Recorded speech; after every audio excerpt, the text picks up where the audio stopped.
Naaresto ng Doña Remedios Trinidad PNP ang nakatalang top 8 regional most wanted person na may kasong statutory rape sa lalawigan ng Bulacan. Nakibalita dyan si Patrolwoman Pearl Crystalline Javier.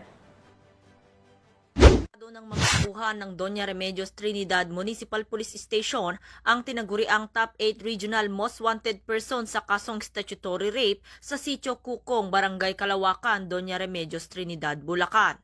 Kinilala ni Police Captain Mark Henry S.J. Gonzales, officer in charge ng naturang istasyon, ang lalaking suspect na 37 anyos at residente ng Barangay Paco, San Rafael, Bulacan.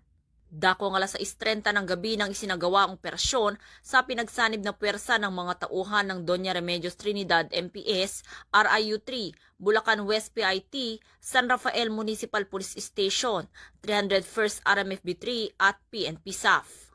Agad na nadakip ang suspect ng isilbi ang warrant of arrest na inisyu ni Honorable Teresa Genevieve N. Co., Presiding Judge, Regional Trial Court, 3rd Judicial Region, Branch 17, Malolos City, Bulacan, para sa kasong statutory rape na walang inirerekomendang piyansa.